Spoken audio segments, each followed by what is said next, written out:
राधे राधे राधे भक्तों। मैं कविता त्रिपाठी अपने चैनल में आप लोगों का स्वागत करती हूँ। आई होप आप सब अच्छे होंगे।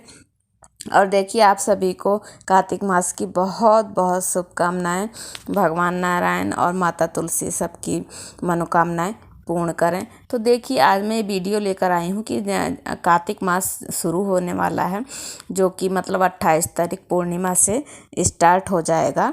और एक महीने का ये पूरा मतलब कार्तिक मास होता है, जो कि बहुत मतलब अपनी मनोकामनाओं को पूर्ण करने वाला और बहुत ही पूर्णदायी फलदायी माना जाता है। और भगवान विष्णु ने स्वयं कहा है कि मुझे महीनों में कार्तिक माह बहुत ही प्रिय है। और देखिए, इस महीने का मतलब इसका जो महत्व है, इसका बखान कोई मतलब नहीं कर सकता, इतना महत्व बताया गया है। तो देखिए, कार्तिक मास में मतलब 5 चीज़ें ऐसी हैं जिसको हमें करना ही चाहिए। मतलब अगर आप वैसे तो बहुत चीज़ें हैं जो हमें करनी चाहिए, लेकिन 5 चीज़ें ऐसी हैं जो हमें ज़रूर से ज़रूर करनी चाहिए। तो देखिए, कार्तिक मास मतलब कई लोग पूर्णिमा से स्नान शुरू कर देते हैं। अब पूरे 27 नवंबर तक इसको पूरे एक महीने का मतलब पूरा स्नान करते हैं। कई लोग नहीं कर पाते हैं तो लास्ट के मतलब 5 दिनों में ही अपना स्नान दान करते हैं। लेकिन देखिए, सबसे पहले मैं ये बताऊंगी आप लोगों को कि क्या कार्तिक मास में हमें तुलसी लगानी चाहिए, नई तुलसी का पौधा हमें घर लाना चाहिए, लगाना चाहिए कि नहीं। तो देखिए, सबसे पहले मैं बता दूं, अगर आपके घर तुलसी हैं, आप मतलब उनकी डेली पूजा कर रहे हैं, अगर आपके घर ऑलरेडी हैं, तो आप तुलसी का पौधा उन्हीं को ही पूजा तो कार्तिक मास में कर सकते हैं, उन्हीं की। अगर आपके घर नहीं है तो आप कार्तिक मास शुरू होने से पहले ही आप तुलसी अपने घर ले आइए, उनका पौधा ले आइए और उनका जो भी आप जिस भी गमले में लगाते हैं तो उनके मतलब आसपास सुंदर रंगोली बनाइए, गेरू से चाहे मतलब किसी भी चीज़ से सुंदर उन्हें पेंट उंट से सजा दीजिए, डेकोरेट कर दीजिए। अगर आपका डेकोरेटेड गमला है तो आपको इसकी ज़रूरत नहीं पड़ेगी, लेकिन ऐसा कहते हैं कि मतलब वहाँ पे खूब अपना सुंदर रंगोली उंगोली बनाई जाती है। तो ये आप पहली चीज़ हो गई। दूसरी चीज़ आपको ये करना है कि आपको, अगर आप स्नान का संकल्प ले रहे हैं कि पूरे एक महीने स्नान करेंगे, तो स्नान का जो टाइम होता है वो 4 बजे से 5 बजे के बीच में ही आपको सूर्योदय से पहले ही आपको कर लेना है। तो अगर आप स्नान का संकल्प लेते हैं, जितने भी दिन का संकल्प लेते हैं, तो आपको पहले दिन ही ये संकल्प आपको ले लेना चाहिए कि मैं इतने दिन स्नान करूँगा तो करूँगी। उसके बाद आपको तीसरी चीज़ हो गई। दूसरी चीज़ तो ये हो गई स्नान। तीसरी चीज़ हो गई आपको तुलसी पूजा।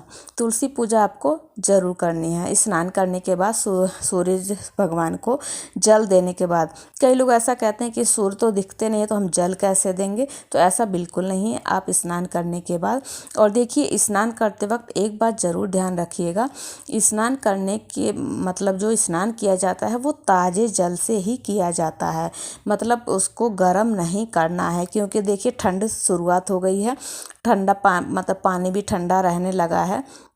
तो ये स्नान जो होता है कार्तिक मास में, ये स्नान हमें मतलब वही सादे जल से ही करना है, उसको गुनगुना या गर्म नहीं करना है।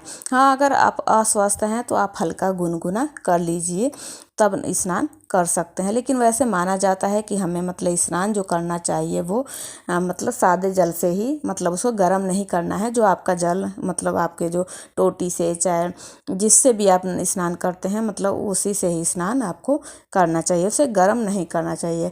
और स्नान करने के बाद ये नहीं कि आप 4 बजे उठ के स्नान कर लिए उसके बाद सो जाते हैं, नहीं, सोना बिल्कुल नहीं। हाँ, आप दिन में सो सकते हैं, लेकिन स्नान करने के बाद, पूजा पाठ करने के बाद आपको सोना नहीं। उसके बाद हमें मतलब आपको सोना नहीं है। उसके बाद हमें क्या करना है कि सूर्य भगवान को अर्घ देने के बाद माता तुलसी जी को जल चढ़ाना है और वहीं पे बैठ के उनकी कथा सुननी है, उनकी आरती करनी है।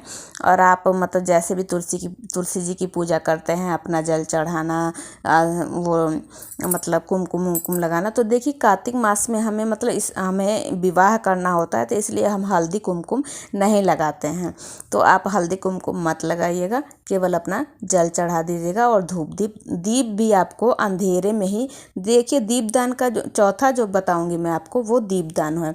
तो दीपदान भी आपको ऐसे टाइम पे मतलब करना चाहिए, ये नहीं कि सूरज भगवान निकल गए तब आपको सुबह दीपदान करना, नहीं ऐसा नहीं है। जब अंधेरे में, जब अंधेरा ही रहता है उसी टाइम सुबह कर सकते हैं। और उसके बाद शाम का तो दीपदान आपको करना ही होता है, आप करते ही भी होंगे डेली। तो अगर सुबह भी आप दीपदान कर रहे हैं तो आप जब मतलब अंधेरे में ही जब स्नान करते हैं 4 से 5 बजे के बीच में, तभी आपको दीपदान करना है। ये हो गई आपकी। और अगली चीज़ हो गई आपको, मतलब देखिए कुछ देव वृक्ष बताए गए हैं, उनके आगे भी आप कार्तिक मास में दीपदान कर सकते हैं। जैसे आंवला वृक्ष हो गया, पीपल वृक्ष हो गया और बेल वृक्ष हो गया, इनके नीचे भी आप दीपदान कर सकते हैं। इससे क्या होता है कि आपको मतलब विशेष कृपा मिलती है माता लक्ष्मी जी की, तो इसलिए दीपदान का अधिक महत्व कार्तिक मास में बढ़ जाता है। और देखिए ये भी मैं आपको बता देती हूँ साथ साथ में, मान लीजिए मतलब जो महिलाएं जो हैं उनके मासिक धर्म आ ही जाता है, तो हमको लगता है कि खंडित हो गया। नहीं, हमारा व्रत खंडित नहीं होता है, हमारा संकल्प खंडित नहीं होता है। मान लीजिए आपने 11 दिन किया, 10 दिन किया और आपके मासिक धर्म आ गया, तो आप क्या कर सकती हैं, वही दीपक मतलब आप बढ़ा के, जैसे जितने दिन आपके छूट जाते हैं वही जो डेली दीपक होते हैं उनको बढ़ा के आप माता के तुलसी जी के आगे जला सकती हैं। अगर नहीं जलाना चाहती हैं तो आप मतलब एकादशी के दिन जब तुलसी विवाह होता है उस दिन आप पूरे 365 बाती का दीपक जला सकती हैं। ऐसा कर लीजिए, नहीं तो आप बढ़ा के भी जला सकती हैं। तो हमें इसलिए इसीलिए बताया गया है कि हमें 365 बाती का दीपक इसीलिए जलाया जाता है, क्योंकि जो भी हमारा छूट जाता है, हम नहीं कर पाते हैं, तो वो उसकी हमारी पूर्ति हो जाती है। और देखिए इसमें मतलब कार्तिक मास में महात्म्य सुनना बहुत ही फलदायी होता है। अगर आप मतलब वहाँ पे बैठ के सुनते हैं तुलसी माता जी के आगे, तो इसका कई गुना फल हमें मिलता है। तो आपको महात्म्य, अगर मान लीजिए आप कोई स्नान नहीं कर भी रहे हैं, संकल्प नहीं ले रहे हैं, दीपदान नहीं कर रहे हैं, कुछ भी नहीं कर रहे हैं, लेकिन आप अस्वस्थ हैं, किसी भी कारणवश आप नहीं कर सकते हैं, तो आप क्या कर सकते हैं, आजकल तो मोबाइल में कुछ भी आप लगा के सुन सकते हैं। तो मोबाइल से आप महात्म्य कथा ज़रूर सुनिएगा, ज़रूर सुन लीजिएगा। ये मैं आप लोगों से बता रही हूँ कि मतलब ज़रूर सुन लीजिएगा, क्योंकि आप सुनेंगे तो आप लोगों को उस कथा में स्वयं ही सब बताया गया है कि हमें क्या क्या, तो आप महात्म्य ज़रूर सुनिएगा अगर आप कुछ भी नहीं कर सकते हैं। और देखिए 5वीं चीज़, और चौखट पे आपको दीपदान भी अपने घर पे करना चाहिए कार्तिक मास में। अगर डेली आप करते हैं तो कोई बात नहीं, अगर नहीं करते हैं तो आप चौखट पे भी अपने दीपदान कीजिएगा कार्तिक मास में। और देखिए 5वीं चीज़ है दान का हमारा मतलब कार्तिक मास में बहुत, अगर आप 1 गुना दान करते हैं ना, तो उसका कम से कम आपको 10 गुना फल प्राप्त होता है कार्तिक मास में। इतना बड़ा महत्व हमें बताया गया है। और मतलब और इस मास में वैसे तो देखिए पहले के लोग अपना आसपास गंगा जी होती थी तो स्नान कर लेते थे, लेकिन आप घर में भी गंगा जल स्नान कर सकते हैं। गंगा जल डाल लीजिए और अपना स्नान कर लीजिए।